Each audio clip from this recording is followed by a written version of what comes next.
은혜 가운데 승리하는 하루가 되기를 소망하며 하나님의 말씀을 딜리버리 하겠습니다. 제가 교사 생활할 때에 부담스러웠던 말씀 중에 하나가 야고보서 3장 1절입니다. 제가 읽어보겠습니다. 내 형제들아, 너희는 선생된 우리가 더 큰 심판을 받을 줄 알고 선생이 많이 되지 말라. 우리가 다 실수가 많으니 만일 말에 실수가 없는 자라면 곧 온전한 사람이라 능히 온몸도 굴레 씌우리라. 야고보서 3장 1절은 선생이 많이 되지 말라라고 말씀하십니다. 그 이유는 말의 실수, 말을 많이 하는 직업이고 말의 실수를 할 수밖에 없는 상황이라는 뜻이기도 하지요.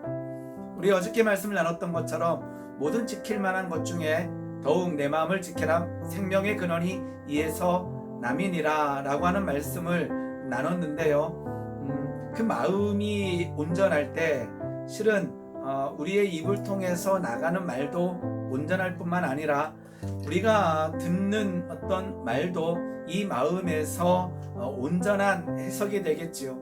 어저께 말씀을 나눴던 것처럼 우리 마음이 어그러졌을 때에 듣는 말이 우리 마음속에서 어그러져서 우리의 행동이 잘못될 수 있다라는 것입니다. 그게 바로 사울 왕이었지요. 분명히 그는 다윗을 통하여 하나님의 놀라운 능력, 골리앗을 이기는 놀라운 능력을 맛봤음에도 불구하고 그 승리한 이후로부터 어그러진 길로 갈 수밖에 없었던 상황은 들은 말에 의해서 그 마음이 문제가 생겼기 때문이지요.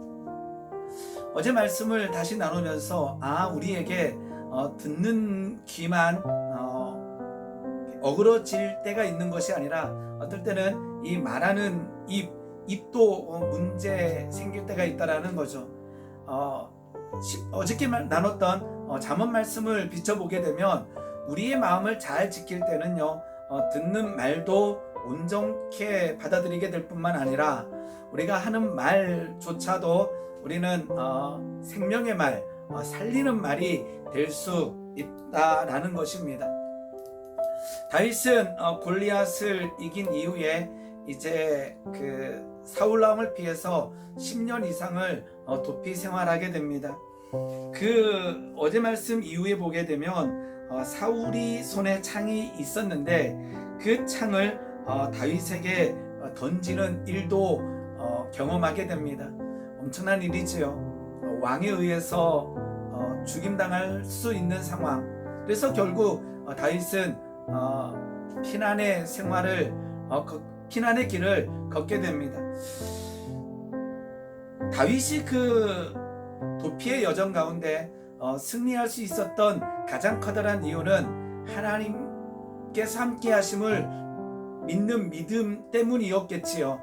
여호와는 나의 목자시니 내게 부족함이 없으리로다라고 하는 그 엄청난 고백이 그로 하여금 승리의 길을 걷게 했다라는 것입니다. 그런데 이제 그 사울 왕이 다윗을 죽이려고 했을 때에 그 옆에 돕는 자가 있었는데 그는 바로 사울 왕의 아들 요나단이었습니다.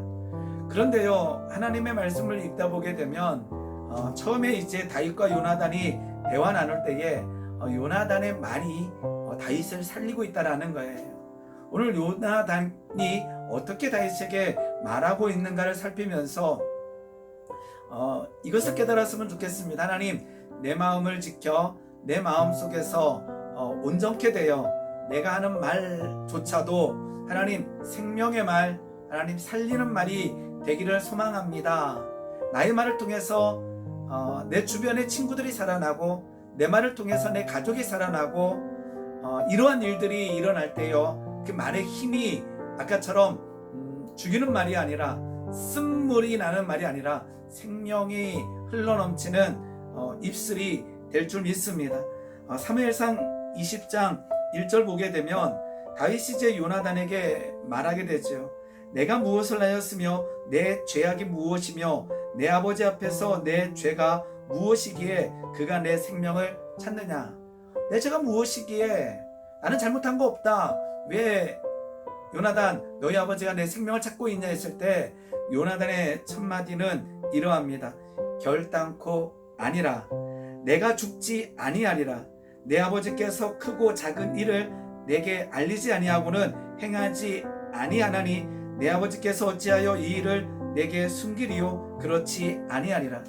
이 다윗의 질문의 첫 번째 요나단의 말은 결단코 아니라 내가 죽지 않는다라고 하는 용기를 다윗에게 주고 있다라는 것입니다. 그러면서 이제 다윗과 요나단의 대화가 이루어집니다. 그러면서요 요나단은 두 번째 이렇게 다윗에게 말합니다. 내 마음의 소원이 무엇이든지 내가 너를 위하여 그것을 이루리라. 이게 얼마나 귀한 말인지 모릅니다. 살리는 말, 생명의 말이 요나단을 통해서 다윗에게 흘러가고 있다라는 거지요. 그 사울 왕이 다윗에게 창을 던질 정도로 그 엄청난 상황 가운데 그 왕의 아들 요나단은 다윗에게 말을 통해서 다윗을 위로하고 있고 격려하고 있다라는 것입니다. 그러면서 이제 요나단은 또 이렇게도 얘기합니다. 다윗이 이렇게 물어보죠. 그러나 내게 죄악이 있으면 내가 친히 나를 죽이라. 나를 내 아버지에게로 데려갈 이유가 무엇이냐 하니라. 그런데 요나단은 이 다윗의 말이에요. 이 일이 결코 내게 일어나지 아니하리라. 내 아버지께서 너를 해치려 확실히 결심한 줄 알면 내가 내게 와서 그것을 내게 이르지 아니하겠느냐. 제가 오늘 우리 청년들에게 우리 성도님들과 나누고 싶은 것은 말의 힘이라는 것입니다. 아까처럼 우리의 마음이 어그러졌을 때요, 우리의 마음에 어그러진 상태가 말로 나갈 수가 있다라는 거죠. 우리는 훈련해야 됩니다. 우리 크리스찬들의 입술은 생명이 흘러나가는 도구가 되어야 된다라는 것이죠. 오늘 이 다윗의 도피의 여정을 우리가 나누면서 오늘 요나단의 말에 대해서 조금 더 생각해 봤습니다. 그의 말에는 힘이 있었고 그의 말에는 생명이 있었고 그의 말에는 다윗에게 낭만과 낙심으로 보는 것이 아니라 일어섬과 그 다음에 생명을 주고 있다라는 것이죠. 오늘 우리의 말을 한번 점검해 봅시다. 우리 어제 나눴던 잠언 4장 23절 말씀처럼 생명의 근원인 우리의 마음을 온전케 지킴으로 인하여 그 마음의 상태가 나가는 우리의 입술을 하나님을 찬양하는 입술이요, 그리고는 우리 주변에 하나님의 생명을 나타내는 그 귀한 입술이 되기를 예수님의 이름으로 축복합니다.